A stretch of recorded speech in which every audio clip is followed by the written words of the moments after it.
I'm live and I am late. I'm going to go post our link on our website here, and I will be right back and we'll get the class started. I apologize if you were finding the recording of these. It's 12:58, so you can fast forward about 4 minutes and then we will get started.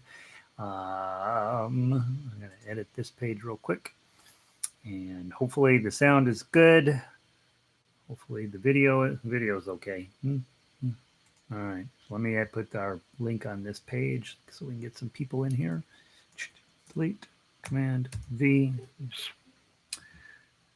Shift, highlight, link, enter, edit, settings, open a new window, update, patience. My name's Gary. I am the director of the Rocky Mountain Ukulele Orchestra, which is not working right now because the world has fallen apart. And so I would encourage you to go to jollyrogerukulele.com. That's where all of our resources are at and where everything you need to know is happening. And it is the greatest website except for Google and Wikipedia ever. And you should go there and get some information. Red is logging in today, and Red says, "Stop staring at yourself in the laptop. Stare into the camera." So that is my goal. I'm working more at staring at the camera and less at myself, despite the fact that I think I'm positively delightful looking. All right, let's go to yeah. There we go. Beautiful. We are ready to roll today. Who else logged in here? Hey, Valerie. She says the sound is good. I set the microphones a tiny bit differently now, so they're off to the side instead of kind of in my face. So I hope that they're picking me up pretty good. I got my old Kamaka. I finally put some decent tuners on it. The ones that came with, man, oh man, best ukulele company ever in the history of the world. They put these crummy tuners on them. So I put some fancy tuners on here. They weigh about 17 pounds, but and the strings were yesterday, so they'll be kind of dealing with it today. Sound is wonderful, Red says. Okay, now if all I can do is make eye contact with Red, we will have completed our success story here. Mask up, people. Laurel. Laurel. We're all masked up except for when we're online, right? Good, love it. Mask up, people. No kidding. Who's not masking up? I don't know. Lots of people. Apparently, there's a handful of people out there who think it's against their rights. Now, they are required to wear pants. That's not against their rights, but wearing a mask is somehow a violation of the freedom fighters of 1776. Read a book once in a while. American history. Might do you some good. Hey, Sandy, up from the Yoop. The Yoop.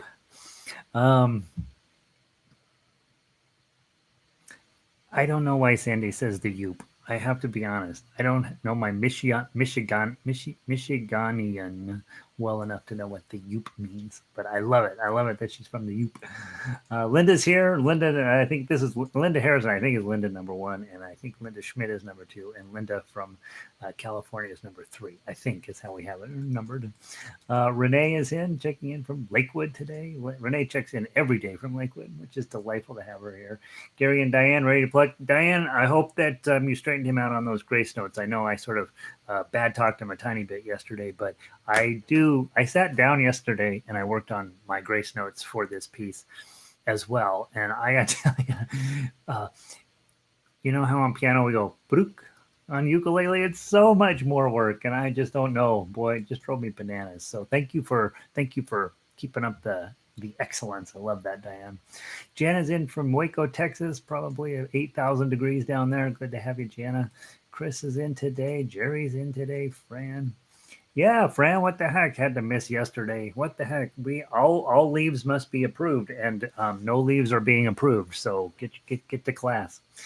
Evelyn, I've been talking with friends of yours. Apparently, there's this group that started with Patty and then led to one thing to another, and so I'm delighted that you guys are talking and sharing what you're up to with ukulele. It's so exciting. Let's see. Cuenca is 59 degrees and cloudy. The coldest months are June, July, and August. Oh, that's true, right? I have it upside down. You're living upside down there. We're on the Ecuador. equator. It feels, and it feels. So, are you is where Cuenca? Is it just slightly above the equator or slightly below the equator? I don't know my geography well enough on that, Evelyn. Let me know, because if you're slightly below the equator, then that would mean it's wintertime there for you. Wintertime, right? I think is how I have it. I think I had that right. Uh, I think it's bigger than a hand. There we go. Thanks, Brad. Hello from sunny Richmond Hills, Ontario. Phyllis is in today. Pauline, I'm back to play Beethoven.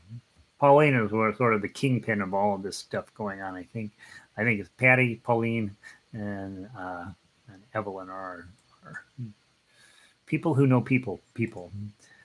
It's the upper peninsula of Michigan. It's called the Yoop. But why is it called the Yoop? That's what I don't understand.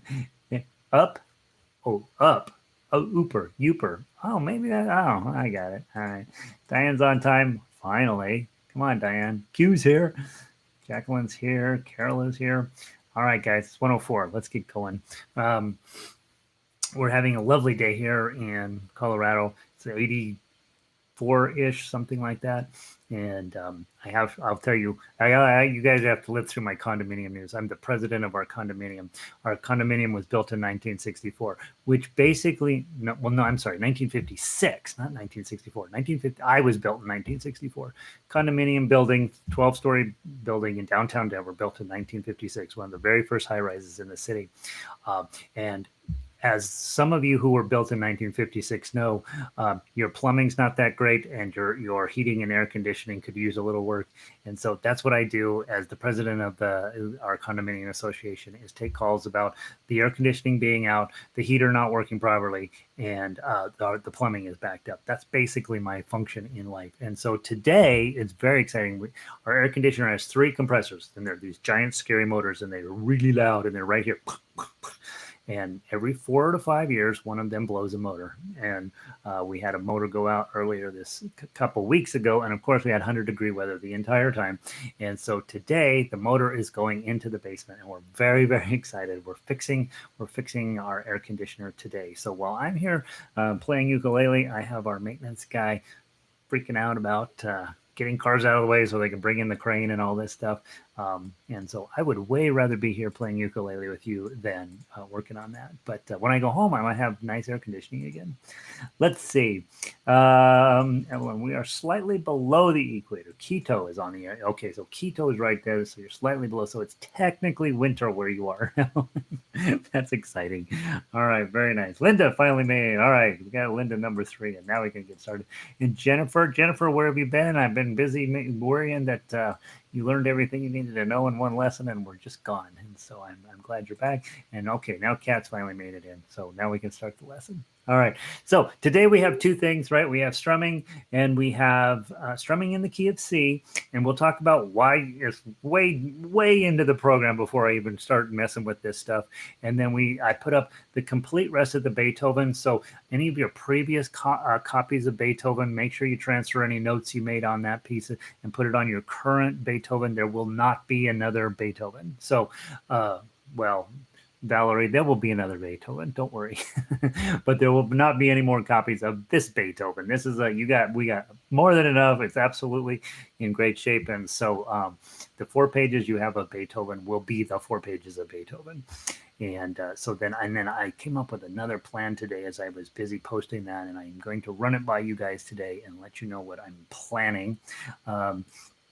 Let's see.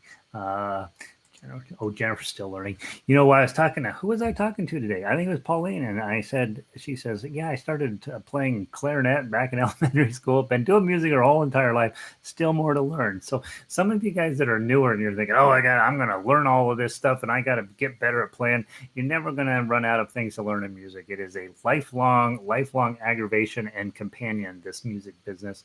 And so every now and then I'll meet somebody who says they're bored, and I haven't had that feeling in ever.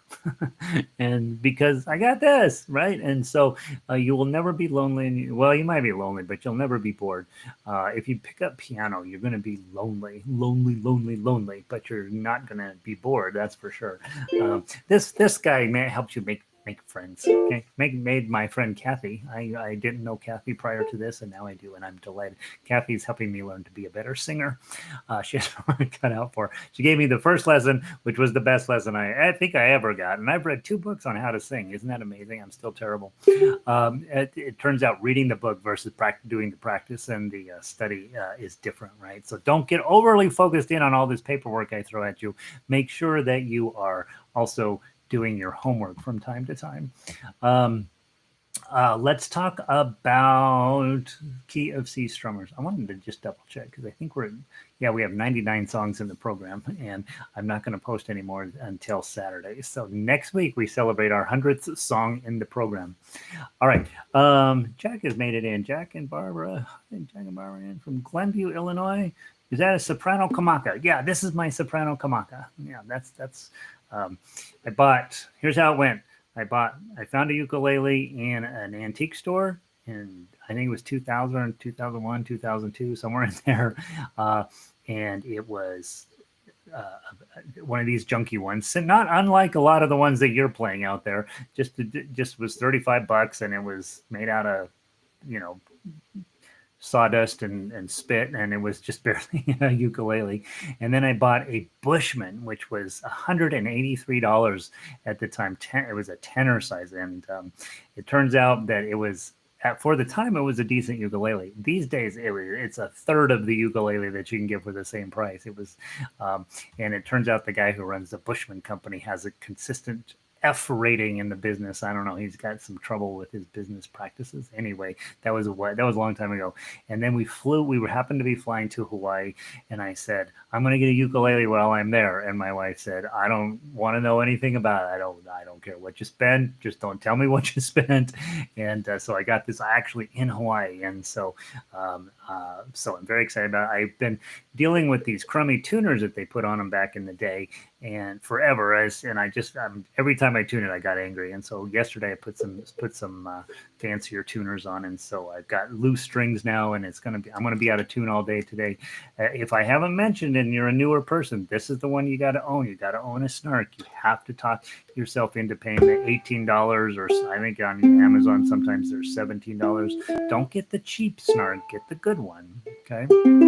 That's what you want to have. If you live in Denver, you should already own one of these that you bought from me. So otherwise, lots of you guys are not from anywhere around here. So, but it's on Amazon. Go get a good one. Don't get that cheap one that came with your ukulele is junk. All right, let's get going on key of C strummers. I don't start with this because this is going to lead to this, and this is a bummer the first couple weeks in that you are playing ukulele, right? Okay, this and this go together. They are friends. They're best friends. They're not married, but they are really good friends, right? C is actually married to A minor. Their good friend that lives on the house at the left is F, and their best friend lives in the house on the right, and that's G. And when you go to basically anywhere where ukulele is going on, the first thing they do is they show you, here's a C chord. And you're like, sweet, I can do that. And then they say, here's an F chord. And you say, sweet, I can do that. And then they say, here's a G chord. And you think, I don't want to play this instrument anymore because that's too hard. And when you go to your first sing-along, it'll be C chord, F chord. Trying to get your G chord on, you end up about 3 measures down the road. C chord, F chord. Oh, God dang it, there's the F again. About 4 more lines of lyrics go by before you figure out you better just get back to C. So the G chord is a major bummer in the beginning, and that's why I don't start with it. But you guys have been around a while. Let's pretend that you started last week with Frere Jacques and you're ready to start leveling up again. Now is the time we talk about it. So when you guys that know how to play are out there and you're going to teach somebody, don't start them with C, A minor, F, and G. They're not going to like G. Start them with A, D, and E7, the little book. Start them with that. E7 is so much easier for new people to play than G chord. So much easier. So that's why I start with that little book, A, D, and E7. You can do that much easier. It's much faster and easier for you to teach, much faster and easier for them to learn. So please, from many years of failure, Take my word for it. You want to start with the key of A, not the key of C. Now, after a week or two, and their hands are starting to move effectively on the keyboard, now we go there. So before I dig into the strumming page, I go right to the bottom. I say soft kitty, and then I tell a whole story about Big Bang Theory and blah blah blah. So you guys have already been through soft kitty, so you know what we're about to get into. I suppose they live on the island of the king. We all, as ukulele players, we all live on the island of C, right? That's right. Piano players and ukulele players, we live on the island of C, and it's a good island. It's a good island. We love living there. The best part about that is the trumpet players live on the island of B flat, and nobody knows why. And it's right over there, and nothing grows on that island. I don't know why it's in B flat. Okay, guitarists are over on the island of E, and that's a bad place. There's crime over there. Our island is happy. Everything we do is correct, and it's beautiful, and everybody's happy. C chord right there.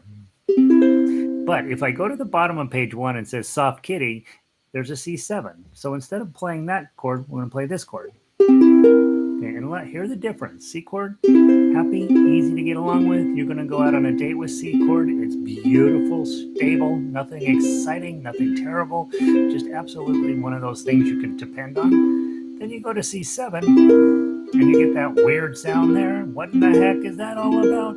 That purpose of a seventh chord is to create drama. It's to create excitement, to create, oh my God, something's about to happen. Duh. And what's about to happen is you're going to go to F chord. Okay, so seventh chords they don't try, they really do need to be resolved. Okay, so when you have a C7, so you're going to resolve it to F. Now, when I talk about these two chords, F and C7, my big goal here is to not have this happen. F chord, everybody up, think about it a little while, everybody down. That's not what we want, okay? And we don't want that on any of the chords we're working on, is where we are on a chord and a new chord's coming up, we're like, oh God, a new chord's coming up, pull everybody off, and then rethink it. Okay, we don't want that. What we do want is, hey, one chord is going to be F. The next motion is just going to roll down, put the C7 on. When I'm done with my C7s, I'm just going to roll right back up and put the F on. Okay, F, C7, F, C7, F, C7. My index finger never leaves the fretboard. It's never going anywhere. It's always touching something. Okay, my middle finger, I'm exaggerating it a tiny bit for effect. Right? How I'm really going to play is dun dun dun dun dun dun dun dun. My middle finger is going to be hanging out right where it needs to get back to, basically the entire time. So what we want to do is do the least amount of work possible. Okay. The other thing, important, look where my thumb is, right behind where my middle finger is, and you can't see it from the front. That's what's going on.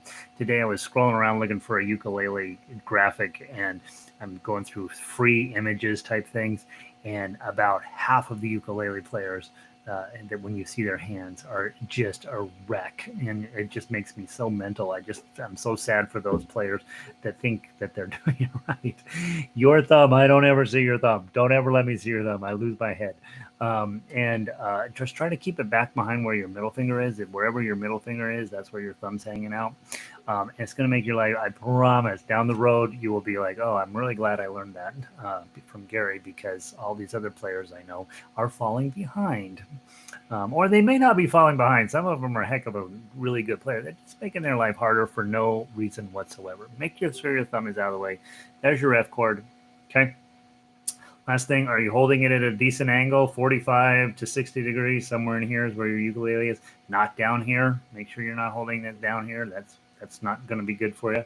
Okay, and then let's do this. Okay, if you don't know the song, you're about to learn it. It's called Soft Kitty. It's at the bottom of page 1. 1, 2, let's play. Soft kitty, warm kitty, little ball of fur.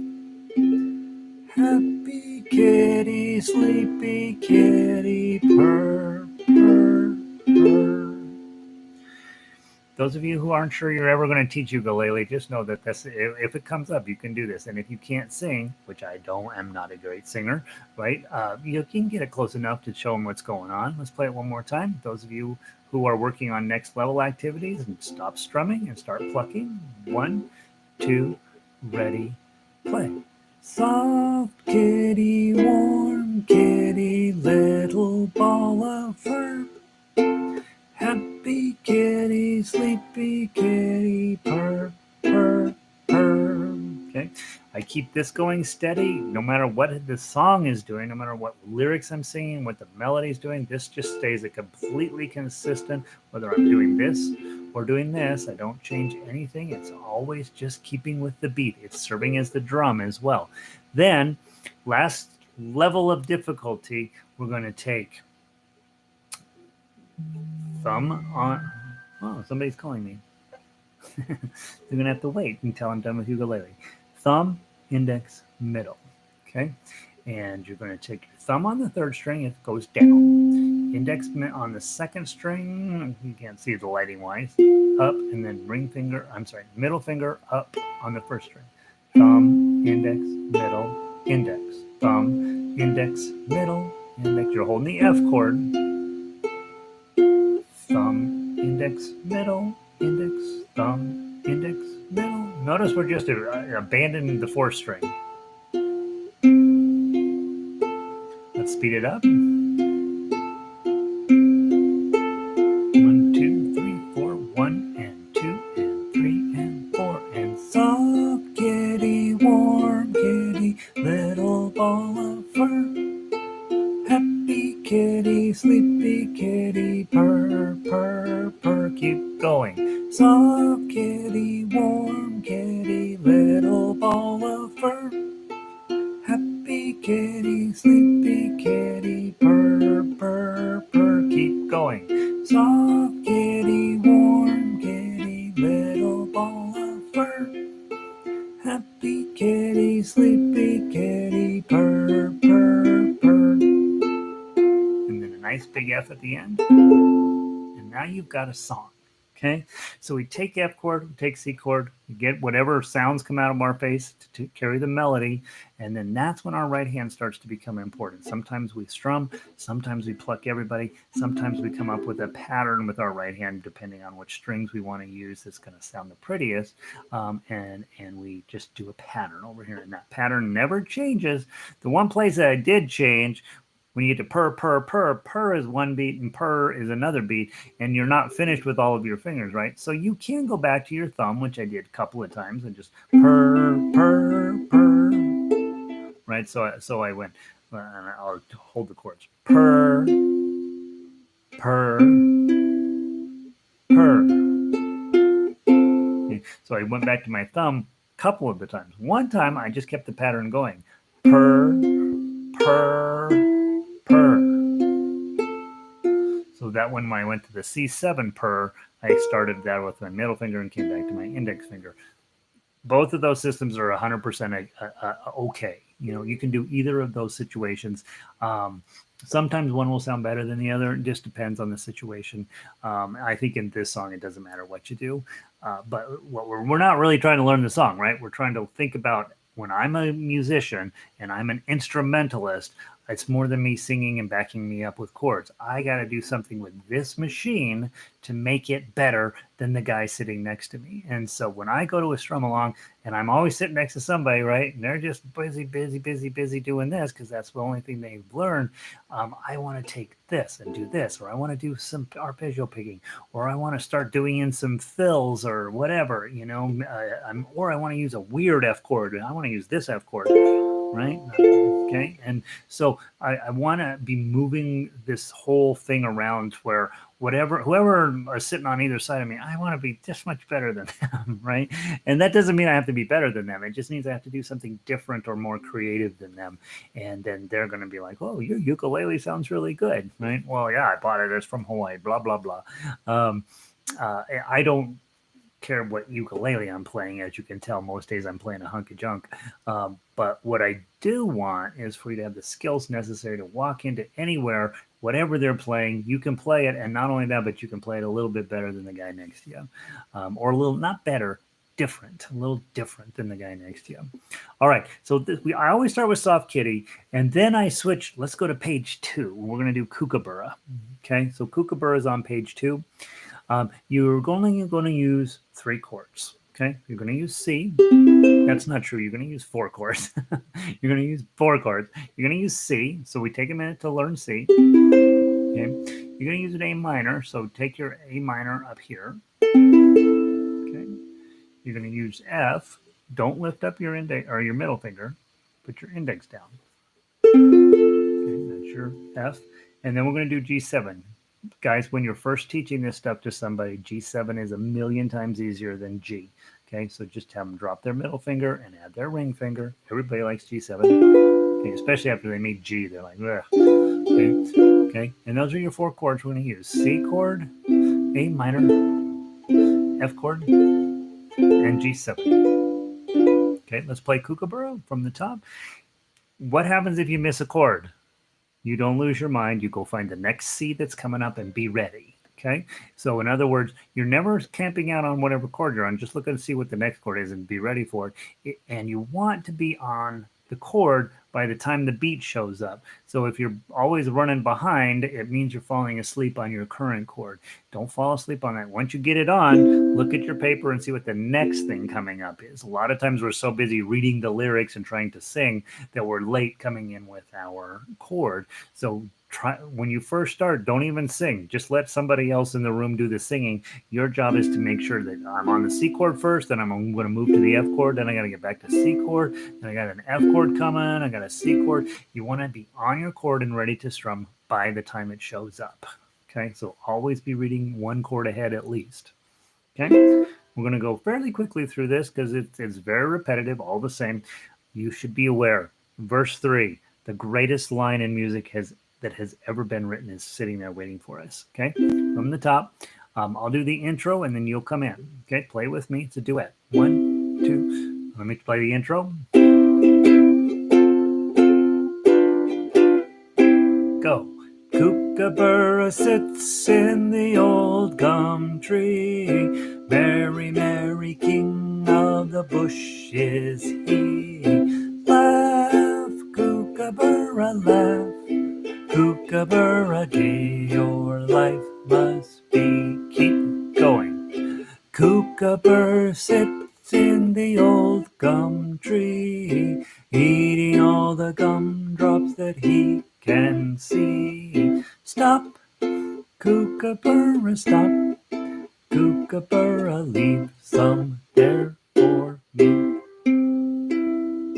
Kookaburra sits in the old gum tree, chasing all the monkeys that he can see. Stop, Kookaburra, stop. Kookaburra, that's not a monkey, that's me. 2, 3, 4. Kookaburra sits in a rusty nail, gets a boo-boo on his tail. Cry, Kookaburra, cry.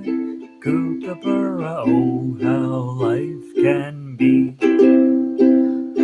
Kookaburra sits in the old gum tree. Merry, merry king of the bush is he. Laugh, Kookaburra, laugh.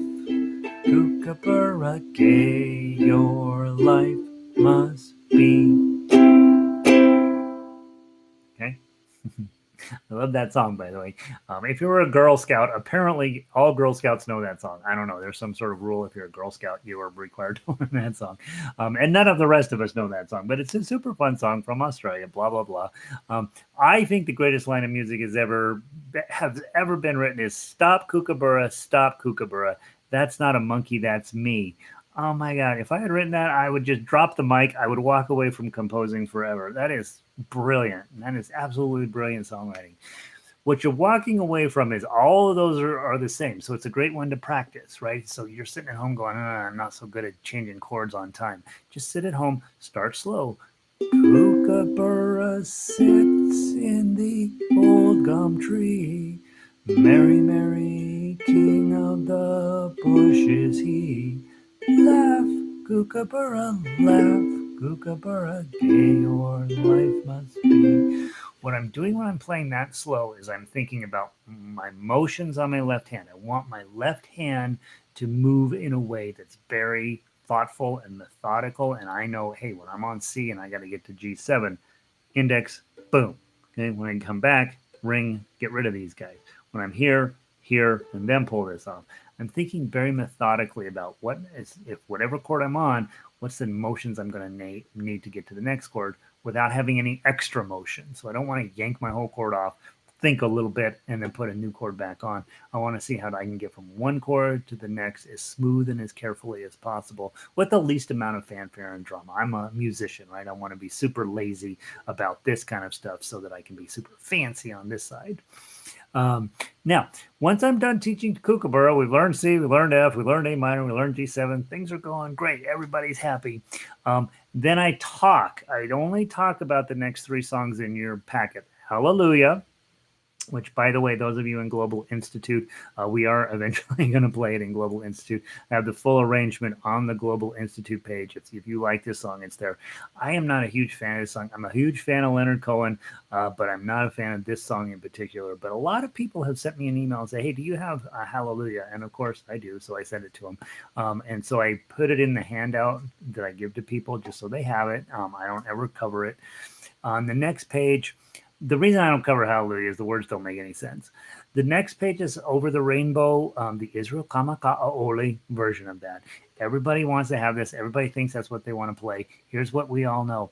If you can't sing like Israel, you're not going to be successful on this song. So if you are a nightingale and your voice can carry out and create the kind of beauty that the rest of us can only dream of, you might be fine on this song. The rest of you need to know these are the chords. This is exactly how it goes. You got it in your paperwork. Move on. You don't really need to do it. It's kind of fun to mess around with, but basically the only ones that I have occasionally a private student, usually a little girl who insists on playing it, and then we move on. But there's no, I've played it a handful of times at funerals, and I always have a singer, right? It's not me doing the singing, but it's just not a song that you would think you could take this and your voice and just sing that, and it would come out exactly like you imagine it would. What's going to happen is you're going to take this and your voice, and it's going to be a disaster. So it's there if you want it. Whatever. I don't teach it. The last page, page 4, has Lava on it. And if you don't know this song, I really, really do. I want you to go to YouTube. You're already on it. When we're done here, don't go now because you'll miss me. When we're done here, go type in Lava, I Lava You. And it's a little video, a little animated video of a volcano. He's an old volcano and he's in love with the new volcano, and she's not coming around, blah blah blah, and he almost dies, falls back into the ocean, and then the new one erupts and she's wonderful, and then he erupts and they're in love. So it's two volcanoes in love and it's great. This piece of paper is chord for chord exactly what he sings on that video. So you can watch the video, strum along and sing. The good news is also in that little video is the guy who's playing the ukulele isn't very good. So you probably will end up sounding better than him or her, whoever is actually strumming the ukulele. And so you can go through and listen to that video or just play along to the video with your sheet music. And it's good practice. It gives you a practice with your C, F, the real G, and the real G7. And as lots of you guys know, when you're on G chord and you got to get to G7, I can do it right after years of practice. But when you first start getting from here to here is a very challenging thing. This song really actually helps you do that. I love that little song. And I have brought it into class before. I bring in the video, everybody gets the paper, we all watch the video and we play through it. And by the way, teachers, if you want to waste the whole class period, you can just play the video over and over and over and everybody sings along to it. It's a really good experience for your students. Let's see. Snarks were $40 at Guitar Center, Elizabeth Singleton says to us. I'm going to be a bit of an elitist. If you are in Guitar Center, you should be buying an electric guitar from a 20-year-old boy. There is no other reason you should be in Guitar Center. There are no other reasons to be there. If you want to buy, if you are 20 and you want to go buy an electric guitar from a 20-year-old boy, you should go to Guitar Center. Outside of that, it's not my favorite place. Jennifer says, let's see. Lanny came in. Q, how do you know about the Girl Scouts thing? I have a photo of me giving this lesson in a Girl Scout camp. I'm sitting in the middle of a tennis court. There must be 50 Girl Scouts surrounding me, and we're singing Kookaburra. And I have since I've been teaching that song a long, long time. A lot of older women who were Girl Scouts when they were younger have said, yes, we all know this song. So I don't hang out with the Girl Scouts on purpose other than to teach them music. And it turns out that they all know Kookaburra. So that's a fun one. And it sounds weird that I know what's going on with Girl Scouts, but the Girl Scouts are tremendous. They love ukulele as a teaching tool. And they've been, and over the years, we've done a couple of things with them. And one of our orchestra members here is a big, I don't know exactly what she does, but she's heavy duty in the Girl Scout. And so we're working on getting a program up where they can come here if we ever open the building up again and get their music badge from me. So so if you are a former Girl Scout, this is another tool you can use to help girls get their badges and learn how to play music. I love the Sonatina. Oh, you're ahead of me in time, Christy. Okay, good. Last thing. All right, so you know what's on here. The last thing, then the very last thing I do is I say, all right, on Friday or next week or at the end of the class or whatever, we're going to play Waltzing Matilda. I want to run through just the first paragraph of it, verse one, so you kind of have a sense of how my singing and the cadence that I take inside of that. And then all four verses are the same. On Friday, we for sure will play Waltzing Matilda top to bottom. So I want you to be mindful that this is a great one to practice this week. Okay, so grab your C chord. We're just going to play verse one. 1, 2, 3, 4. Once a jolly swag man camped beside a billabong under the shade of a coolibah tree. And he sang as he sat, and he waited till his billy boiled. Yo, come a waltzing Matilda with me. Waltzing Matilda, waltzing Matilda, you'll come a waltzing Matilda with me. And he sang as he sat, and he waited till his billy boiled. Yo, come a waltzing Matilda with me. Okay, so on Friday, we're going to play the other verses. I would, if it were me, and I'm thinking, all right, I need to have C, A minor, F, and G in good shape, I would just play through just any of the verses 1 or 2 times or 400 times maybe. I don't know, it depends on where you're at, to make sure that those chords are flowing relatively smoothly. Again, we're always, whatever chord we're on doesn't matter. It's the next chord that's coming. So you really do always want to be looking one chord ahead to make sure your hands have an idea what they're going to do right before you get there. You don't want to end up on another chord and be like, what chord are we on? Okay, I do that all the time. And I know it doesn't work. So always be reading ahead. That song will play it a little bit slower, but we'll play the whole thing all the way through. Again, knowing your C, A minor, F, and G is going to come up in your life. And the sooner you just get comfortable with those magically jumping on your ukulele, the better off we're all going to be. Okay, let's see. Other thoughts here regarding Kari said. Kari's laughing at guitar. Kari's not laughing at me. She's laughing about Guitar Center. I have been to Guitar Center 1,000 times, and I have bought one set of strings, and I think that's it. So you go there to shop, but you don't buy, right? And Guitar Center there's such a mess. There's a whole story behind the retailing of the stuff there. It's just not a great. It's a perfectly fine place to go if you are buying an electric guitar for a 20-year-old boy. Outside of that, it's just really not. It's not the place that you want it to be. Unfortunately, it's a little like going to Walmart and thinking you're going to get something good, right? That's not the purpose of Walmart, and that's not the purpose of Guitar Center. So You notice they don't sponsor me.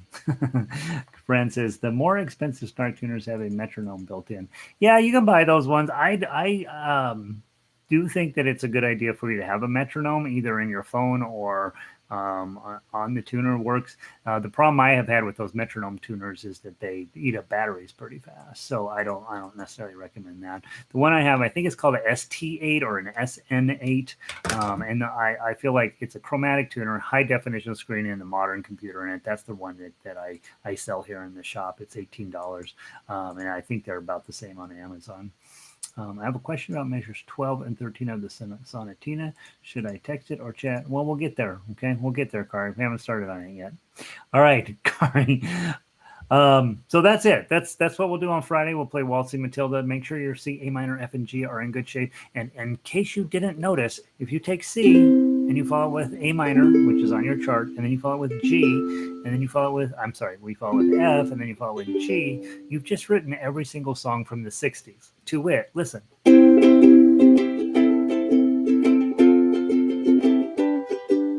This is a song from 1960. They all use the same chord progression. Okay, so that C, A minor, F, and G, it's a great songwriting tool. The same exact chord progression is on the little booklet with the A chord in it, the kids book I call it. A, D, E7, same exact thing. A, F sharp, minor, D, and E7. It's the same chord progression. You can write every single song written in 1957 through 63. They use that chord progression. Okay, so if you want to sound like you're from the 60s, write a song using that chord progression. All right. That's enough on strumming. Strumming in the key of C is important. I make a lot of fun of it, but it is something you need to be able to do because it is going to come up in your life. Let's pop on over to do a little Beethoven, shall we? Now we have the paperwork for today, tomorrow, and the next day is identical. Okay, so you've got everything that you need to keep yourself occupied. Now I'm going to go to measures 12 and 13 to deal with Kari's issue. Kari, let's have a chat about measures 12 and 13. What is the question that's plaguing you? I'm looking at that going, that is a really challenging section. So we'll see what Kari has up her sleeve. What I want to talk about with the Sonatina is you'll notice now pages 1 and 2 is a song. Okay, we'll play top to bottom in its entirely. There's nothing outside of that you need to know, nothing inside of that is particularly noteworthy. It's just one complete song. Then when you go to page 3, you have a new song. And the new song basically is designed, we think, to sort of reflect the idea of page 1 and 2, but to extend or rethink that. Now, as normal human beings, it just feels like two separate songs, right? But as fully trained, academic, whatever, they feel like those two things go together. They were probably written together in the classic era. They had all these special rules about what went with what and how you had to think about stuff. We don't necessarily follow any of those rules anymore. And I think it's nice to know that it was intended as a piece to be presented together, but it really is, you should almost think of it as two separate songs. And on the MP3, I went ahead and put in 3 cowbells at the beginning of measure 35 to help you get counted in correctly as you go from 4/4 time to 6/8 time. And there is a big difference in feeling in that, in the way that works. 4/4 is going along. It sounds just like every other pop song you ever heard, and it's Beethoven's 3 chords or 3 or 4 chords, not super complex chordally, really beautiful melodically. That's Beethoven's thing is not particularly super complex chording because he wants big, beautiful, bold thoughts behind them. So you don't get into the subtleties like we do in jazz, but then to bring in melody like nobody's business. I'm going this morning, leaving the house, I'm busy humming a song. I don't know what it is. And I'm like, what song am I humming? And while I'm humming this Sonatina, right? And that's the kind of earworm that Beethoven will do for you. Pretty impressive, by the way. So I would think of it as practice page 1 and 2, go get a glass of wine, come back, practice pages 3 and 4. And that would be my suggestion on this. And so we will practice. Yesterday, I think we got pretty much through page 2. I want to just make sure that any questions you might have, that's what Kari's going to bring up. And then let's dig into pages 3 and 4 a little bit today and make sure that we have a sense of how 6/8 affects things. So Kari says, if we played 8 on the second string, okay, she's refingering stuff. So let me go take a look at what she's up to. If we played 8 on the second string instead of 3 on the first, it's easier to get to the 12th fret, and we could stay in 5th position, B flat, and have a chance of getting up to the 10th fret on time. So yes, Kari, here's the thing that I don't do, and I want you to know why I don't do it. Okay, anytime that we have to play a run of any sort. So in this case, you play the B flat. And so let's look at major 12 specifically. Okay. The whole entire thing is on one string. Okay. And the reason that I'm going to do that in this case, I'm going to give you this B flat at the beginning of 12. Then I'm going to grab a 3, and then I'm going to go way up here to 12. Okay. And I can reach that because it's a little bit far, but it's not there. But Kari's saying, hey, can we do this one, then grab this 8 here, and then we'll have a little better shot of getting to 12. Now, I don't like that because of one specific reason. If you hit this chord, and instead of going down to get this 3, Kari wants to play this 8. Okay, perfectly fine. If you can do it, you should do it. My challenge with that is that I have to use my pinky to get that 3. And then I also want to use my pinky here on 12. So I chose not to give you that. But anytime that you are playing a song and it's all over the fretboard, down here, up here, up here, you should probably thinking about, hey, I got to play this chord and my next note's down here and then the next note's up there. I'm all over the place. Maybe I could refinger things where it's a little bit more to my liking. And that's something you should do as a more advanced musician, to be thinking, that's what the arrangement says, but I might be able to find a way that fits my hand a little bit better. It's a really, every song I think every song that I hand out to more advanced players, that's the first thing they're doing is refingering it. But in this case, I don't think Kari's suggestion is particularly, it's not one that I would follow, because I'm going to play this B flat. Okay. Now my next note's here, but Kari suggested, hey, why don't we play it here? Both of those are the same note. Both of those would work. I just know by when I was arranging this, I put my head, and my thought is also to kind of keep things tucked together neatly. And then I'm like, oh, wait a minute. My next note is going to require my pinky here. So that's why I wouldn't play it that way. But you absolutely can try that, Kari. Now, the other choice would be to play that B flat with your pinky here. And then you've got your 3 here, which then allows your pinky to go here. I don't think that works either, because really your melody note's a 5. So you really do have to have this B flat. So again, Kari, I think give yourself the opportunity to look at that. But I would say I would not recommend that as a fingering choice. The other reason that I don't recommend when we have a chromatic run, like it's not a chromatic, it's a diatonic run like this. When you have to play a 12, you want that to be clean. Where is my 12? That's a 10. This is a 12. I try not to ever have you play that note. That's not a note that anybody wants to listen to, but in order to fit Beethoven on a ukulele, sometimes we're going to play that note. So you're going down this thing. I got to make sure to get this 12 clean. So I don't want anything in front of this. I don't want anything that's going to slow me down to get this 12 as perfectly clean as I can possibly get it. You can get 10 close and it's not the same end of the world. You cannot get 12 close. 12 has to be dead on exact. And so really take your pinky, cram it down on that 12 and really make sure that that's clean. And then you follow the rest of the run down the fretboard. So I think it's a long way of saying, if you think you can come up with a smarter way to adjust the tab that fits your hand better, absolutely do it.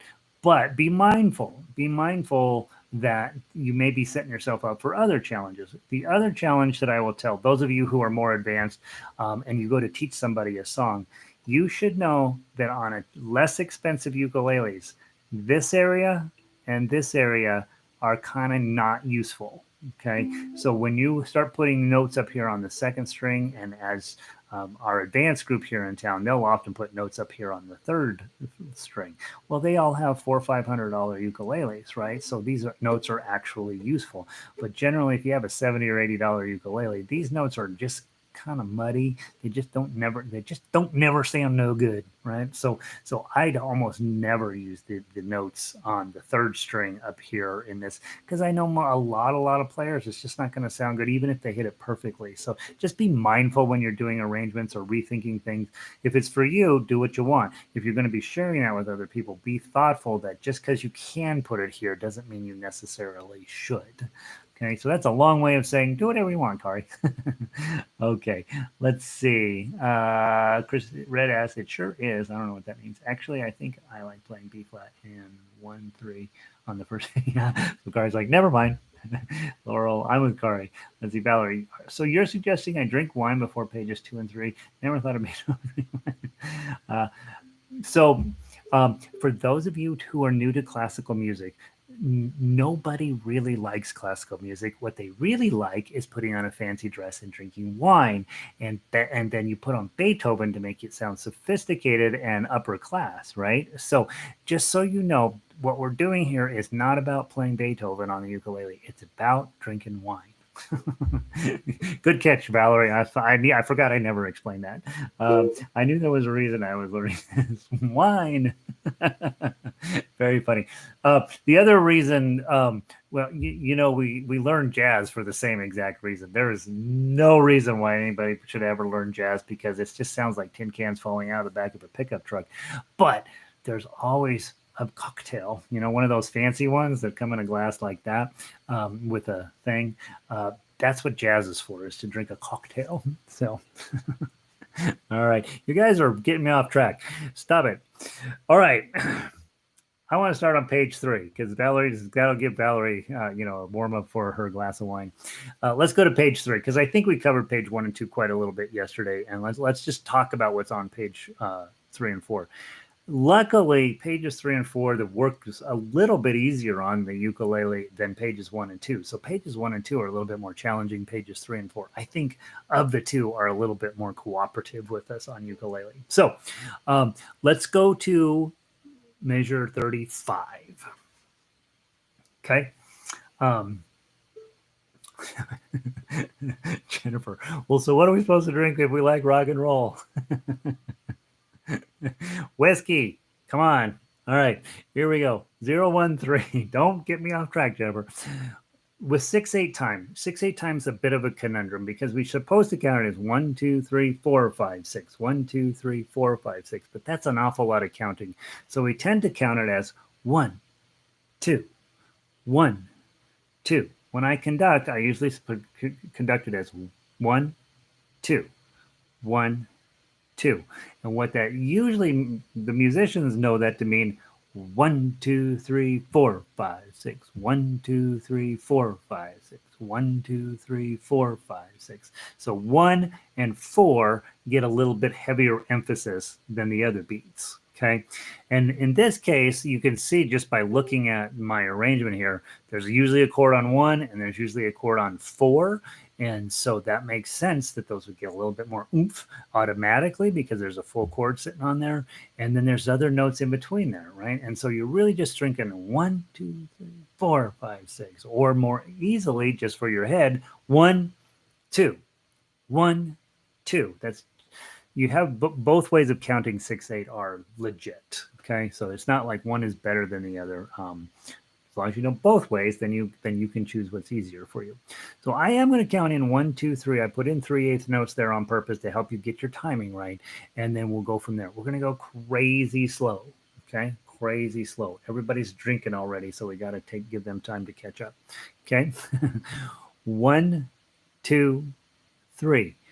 Oh, 1, 3, F, 1, strum, 1, 3, strum, 1, strum, 1, 3, D minor, strum, 1, strum, oh, 1, strum, oh, 1, 3, strum, 1 strum, 3, oh, B flat, strum, 5, 8, 5, 1. Now let's stop there very quickly because that's a measure that shows up and you're like, oh, I hate B flat and I hate eights, right, or whatever. You get that B flat in there. Now I noticed I grabbed a partial bar and the regular B flat this way, and of course I keep telling you guys you really ought to do this one, right? Which is so either one of those is fine. You grab that, but then I noticed that my initial thought, which was a good one in this case, was to go grab that 5 with this index finger. So hit that chord, bending it, okay? And if you hit 5, you can use your pinky. Okay? In this case, I use my ring because I'm playing on a soprano ukulele right now. But you can grab your pinky with, if you're on 5, your pinky will always be on 8. Okay, so bum, bum, bum, slide down and get the 1, and then you're ready for that F chord. Okay, Q. Those of you may be thinking about complaining. Stop whining. Oh God, I've unleashed the beast. Okay, so let's go back to 41 and try that again. Okay, 1, 2, 3, 4, 5, 6. F 3, C7, 3, 3, F. And then we're going to repeat, go back to 36. O, 1, 3, F. 1 strum, 1, 3, F. 1 strum, 1, 3, D minor, strum. 1 G7, O, 1 strum. O, 1, 3, strum. 1 strum, 3, O, B flat. 5, 8, 5, 1, F. 3, C7, 3, 3, F. Okay, and I keep lingering on that C7, and I should not, right? Those are all eighth notes. Bum, bum, bum, bum. Okay, so don't linger on that like I'm doing. I'm messing the timing up there. Okay, so we're at 44. We just skipped 43. Okay, and now we're going to play from 44. Let's give it a try from there. We're going to hit that F chord, and then we're going to go on to the next section of the song. Let me count. 1, 2, 3, 4, 5, 6. 1, 2, 3, 4, 5, 6. Strum, 2, 3. 1, O, 1. Strum, O, 2. Strum, 5, 7, 10, 8, 7, 5, 3. G chord, O, 3. G with a 5, 2, 1, strum, 3, strum, 3, 3, F, 1, add your pinky, strum, 3, 3, F, 1, strum, 3, 3, D minor, strum, 1, 2, strum, 1, 2, strum, strum, 2, O, strum, strum, 1, O, strum, strum, O, 3, strum, with a glissando, with a moment, with a fermatas hanging out on top. Make that moment be your moment when you look up at the camera and you go, look how awesome I am. I'm playing Beethoven on a ukulele. Then get back to work. Here we go. Ready from the 3 there and play. 3, 1, O, 3, 1, O, 2, O, 2, O, 1, 3, 4, O, 1, 3, strum, 1, strum, 1, 3, change your page to page 4, and it's F chord, and play, strum, 1, strum, 1, 3, D minor, strum, 1 G7, O, 1 strum, big strum, strum, 1, 3, strum, 1 strum, 3, O, B flat, 5, 8, 5, 1 strum, 3, strum, 3, 3, and then all the way back. So you want to have, whenever you punch your papers or get them set up in your book, make sure pages 3 and 4 are facing each other, because when you hit that repeat, you got to instantly be back at measure 44. There's no rest at all. It's an eighth note leading right back there. And so make sure that when you punch your papers, they're facing each other, 3 and 4. Okay, so we're going to play from 44. I'm going to shut my mouth. You're going to do what you can. Okay. By the way, if you're just playing the chords or you're just playing the melody, that's fine too. Okay. And if I was playing chords, I would just be doing F, F, C, C. I'd be doing something like that. Okay. So from 44, 1, 2, 3, 4, 5, 6.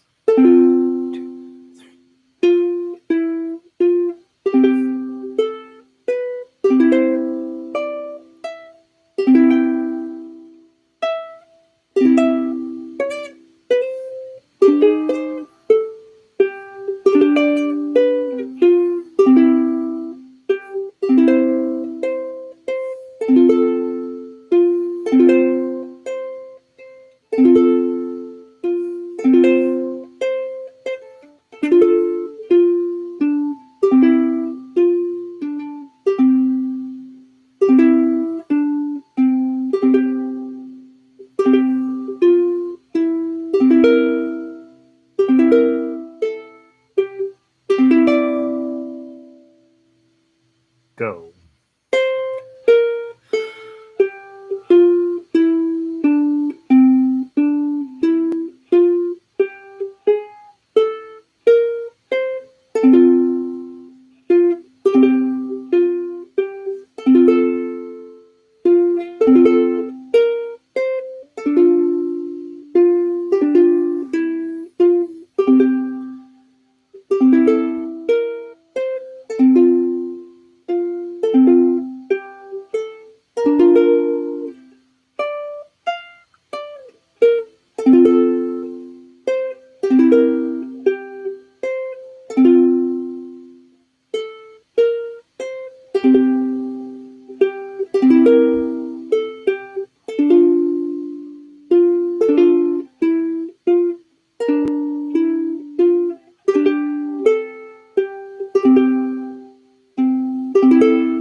I put that F on the end. You can delete it. It doesn't major 77. I added that on. I don't think that it's good now.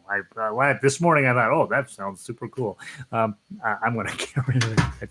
I forgot that there was a beautiful F chord right before the last F chord. So take 77, cut it off. That was stupid. What time is it? It's perfect timing. Guys, that's a beautiful, beautiful piece of music. So tomorrow we'll play through the whole thing a couple of times, and then on Friday we'll play through the whole thing, for our brilliant moment. So you got 3 days here, today, tomorrow, and the next day, clear up until concert time to get this thing together. I would say pages 2, 3, and 4 are relatively playable. Pages 1 and 2 are probably where you need to put your energy. That's much harder, and I'm going to be having to put a lot of time into it as well. But we've taken what is a well-known piece of Beethoven music and captured it pretty well on a high G ukulele. And so, yeah, we have to make compromises, but holy Moses, if you can play this, you should, honestly, super cool. I think that's what I have to talk about today. I hope you guys are being safe. The world has gotten absolutely off the rails, and so we use this hour to get ourselves refocused, recharged, and then we go out and make smart decisions after this. So stay in and be safe. And I'm going to go check on my air conditioner. So there we go. Have a wonderful day. Get out of here. What am I missing over here? Let's see. A lot of discussion about wine. Carol, it's really fun even without the wine. Carol, go have a glass of wine. It'll be fine. Let's see. It's really like classical jazz rock. I really like that. Jennifer, give me a glass of wine, give me a cocktail, give me a shot of whiskey, and then we wrap it up with some beer. Okay. And then we pick a fight. Yeah. Heck yeah. Don't drink. It's not good for you. Your body does not need it. Chris, that's beautiful. It is beautiful, Chris. Thanks for getting us refocusing on what we're supposed to be doing. Good job, Pauline. I'll see you soon. Kathy, I love this, love this, love this, right? And those of you who are pianists and who know the piece, there are grace notes in there that you can go in and try to figure out on your own if you want to. I took them out because I don't think it works well on ukulele. I think they're way more work than they're necessary. We're just getting the idea of this down. But if you feel like you got to go in and put those grace notes back in, those of you who've had piano, you know where they are and what you're supposed to do there. Coming up with a way that's useful, doable on ukulele, I think is harder. So you don't need them, but they can be kind of fun to mess around with. Thanks, Fran. It is a beautiful piece, right? I wish that I'd have written it. Jennifer, you're welcome. Thanks for being my student. I feel honored every time a musician comes in, and I feel like, oh God, I better talk smart. Yeah, I hope this is keeping me sane too, guys. It's crazy. You go home that 5:30 news. I just have to stop watching it. It's just shocking. Sandy, beautiful. Good to see you, Kari. Hopefully, Kari, I didn't discourage you from your idea. Try your idea and see if it works. I just think you're going to run out of pinkies. Renee, you're welcome. It's going to be a beautiful piece. By the time we get to Friday, we're gonna owe Valerie from Chicago a glass of wine because it was her pressing for Beethoven that we ended up with this. So thank you, Valerie. Like pages 3 and 4, sweet. Even in the original song, holy cow, they're beautiful. Tomorrow, where's the red? Okay. All right, done with class. Open up the bottle. All right, have a good one, Lanny. Red, got your perfectly named. All right, thanks, Red. I'm trying to look at the camera a little bit more, Red. I really am. I'm going to do better. Phyllis, thanks for being here. It's later for Phyllis is out east, so she can. It's okay. Laurel, have a good day. No, I'm doing it partial. Oh, okay. All right, fine. All right, guys. Thank you for everything. It's been a joy. I will see you guys tomorrow. Have a great night.